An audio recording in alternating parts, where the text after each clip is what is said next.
Students of CBSE Class 10, today we will discuss Chapter 3, Money and Credit from Economics section. Listen to the discussion attentively till the end and try to solve the questions given at the end of the lecture. I am sure that it will help you to score high marks in the examination, and this whole chapter has been divided into 7 topics. Let's start step by step. Chapter number 3, Money and Credit. The first topic is money as a medium of exchange. Before going to start this topic, the question comes in your mind, how was selling and buying being done before the use of money? Then the system was prevailed called the barter system, where goods were directly exchanged without the money. In this system, both parties have to agree to sell and buy each other's commodity. This is known as double coincidence of wants. Moreover, there was no perfect unit of exchange. In order to eliminate all these problems, money acts as an intermediate in the exchange process, and therefore it is called a medium of exchange. So first topic explanation is like that, it is over. Now, modern forms of money. Nowadays, the different forms of money. What are the different forms? Let's see. In the earlier times, before the use of coins, a variety of objects was used as money. For example, grains and cattle, metallic coins like gold, silver, copper coins, etc. Modern forms of money include currency like paper notes and coins. It is not made of precious metals as gold, silver, copper. It is accepted as a medium of exchange because the currency is authorized by the government of India. Only the Reserve Bank of India is authorized to issue notes on behalf of the central government. The other form in which people hold money is as deposits with banks. And banks pay an amount of interest on the deposits. Banks offer a facility to its depositors to use checks against demand deposits to directly settle payments without the use of cash. This is the modern forms of money and its system. Now, loan activities of banks. Bank has got main activity giving loan. So let's see this topic. What do the banks do? The question in your mind comes, what do the banks do with the deposits which they accept from the public? Banks use this major portion of the deposits to extend loans. Banks play an important role in the economy of a country by providing cheap loans to a large number of people. Banks also employ a large number of people, and thus they solve the problem of unemployment to a great extent. Banks charge a higher interest rate of loans on loans that they offer to the depositors on the deposits. The differences between what is charged from borrowers and what is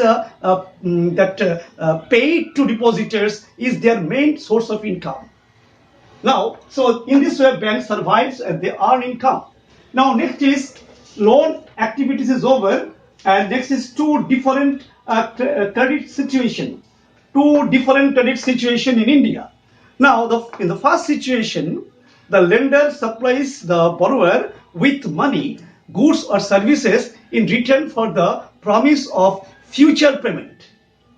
And the second situation is in the rural areas. The main demands for the credit is for the crop production. Farmers usually take crop loans at the beginning of the season and repay loan after harvest. Repayment of the loan is mainly depend on the income from farming. So this is the situation of India. Two situations mainly we see to take the credit.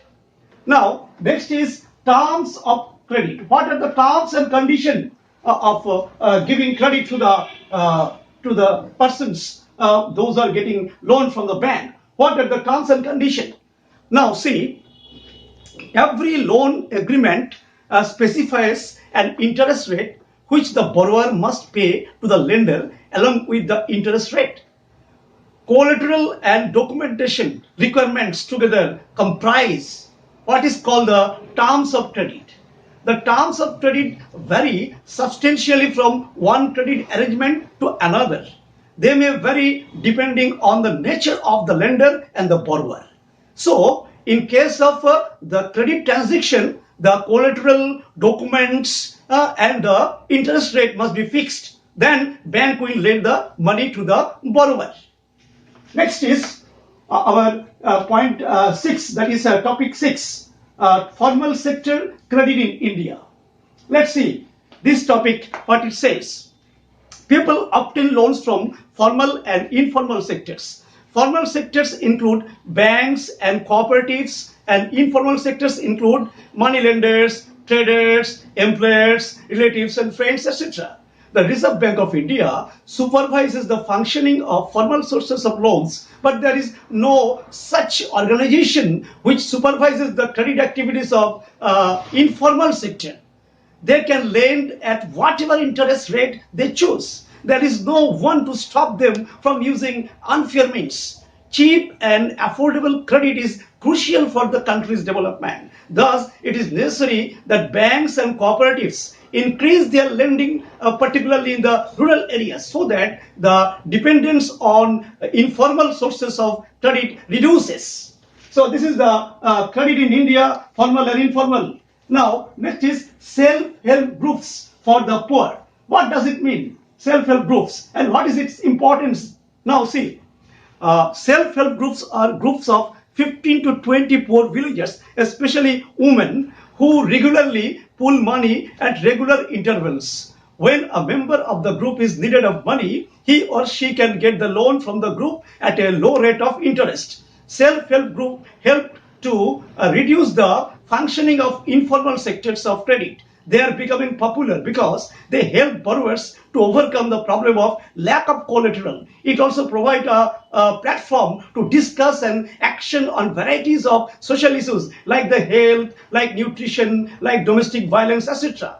Today's lecture is over, students. From this topic, the important questions. Let's see what are the important questions. Number 1, what is double coincidence of words?